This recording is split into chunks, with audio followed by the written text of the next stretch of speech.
Pernahkah kamu membaca cerita Timun Mas? Atau kisah hidup Ki Hajar Dewantara? Jika pernah, artinya kamu sudah pernah membaca teks narasi.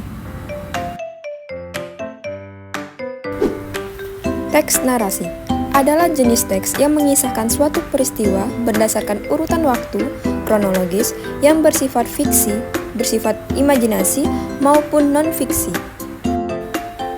Teks narasi, fiksi, atau hayalan, misalnya dongeng, fabel, dan cerpen. Ada juga teks narasi yang bersifat non-fiksi atau kisah nyata, misalnya biografi,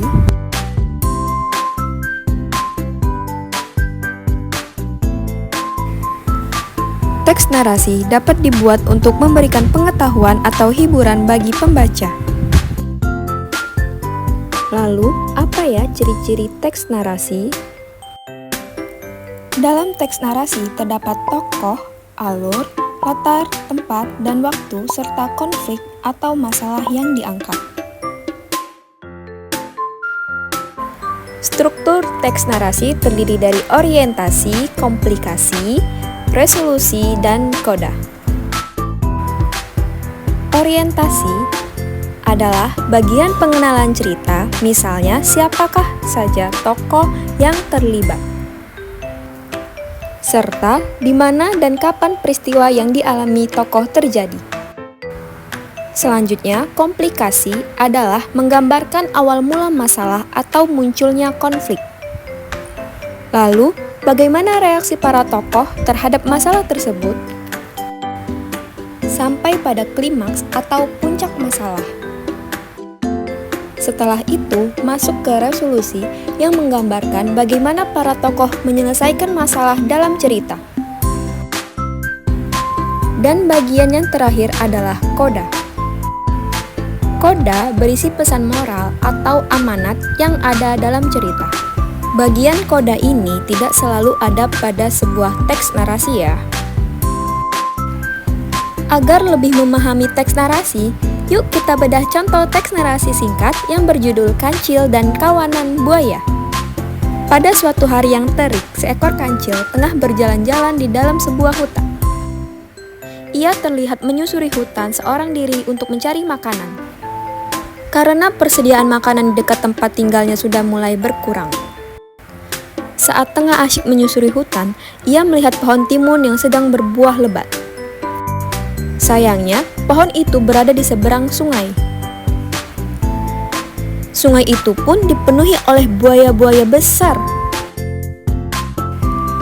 Tetapi, kancil tidak kehilangan akal. Ia mempunyai ide untuk menghadapi kawanan buaya yang terlihat besar dan garang. "Halo buaya, apa kabar kalian?" tanya kancil pada sekawanan buaya. Tiba-tiba, buaya yang berukuran lebih besar dari kawanannya muncul ke permukaan. "Siapa yang berisik mengganggu tidur siangku?" Buaya tersebut tampak murka. Buaya yang lain pun ikut menyauti dengan ketus sapaan si kancil. "Mau apa kau kancil? Mau menjadi santapan kami?" Mendengar ancaman tersebut, kancil tidak gentar sama sekali. Kancil malah menjawab, "Tenang dulu buaya, aku kesini membawa pesan dari sang raja hutan. Jadi, jangan dulu engkau memakanku." Dengan tatapan ingin tahu, buaya itu pun penasaran dengan pesan yang dibawa oleh kancil. "Raja hutan memintaku menghitung jumlah buaya di seluruh sungai karena raja ingin memberikan hadiah. Nah, sekarang panggillah teman-temanmu biar aku bisa menghitung jumlahnya," ujar kancil mencoba mengelabui. Buaya-buaya tersebut pun bergegas memanggil teman-temannya. Mereka tampak senang dan tidak tahu bahwa kancil sedang memperalat mereka.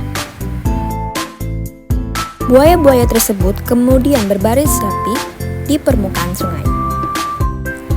Setelah kawanan buaya itu berbaris, kancil lantas melompat sambil menghitung buaya.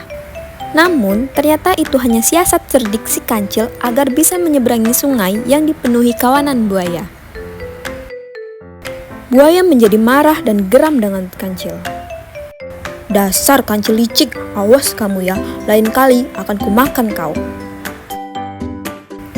Kancil akhirnya berhasil menyeberangi sungai dan selamat dari kawanan buaya. Kancil langsung berlari ke arah kebun timun untuk mengambil makanan kesukaannya.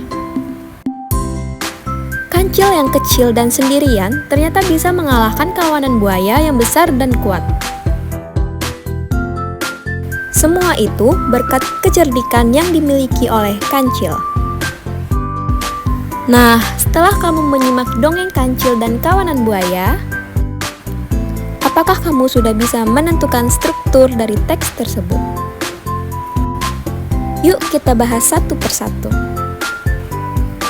Bagian orientasi terdapat pada paragraf pertama. Bagian ini memperkenalkan tokoh kancil yang sedang mencari makanan di hutan pada siang hari. Bagian komplikasi terdapat pada paragraf-paragraf berikut. Bagian ini menunjukkan awal mula masalah ketika kancil menemukan pohon timun yang berada di seberang sungai. Tetapi sungai tersebut dipenuhi oleh buaya. Sampai akhirnya kancil menemukan cara cerdik untuk bisa menyeberangi sungai dengan aman. Bagian resolusi terdapat pada paragraf berikut. Bagian ini menunjukkan bagaimana kancil menyelesaikan masalahnya, yaitu dengan cara mengelabui buaya.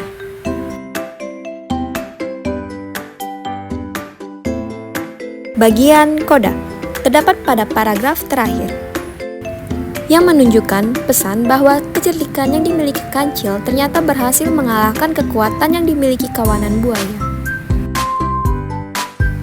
Jadi, bagaimana? Sudah makin paham ya mengenai teks narasi?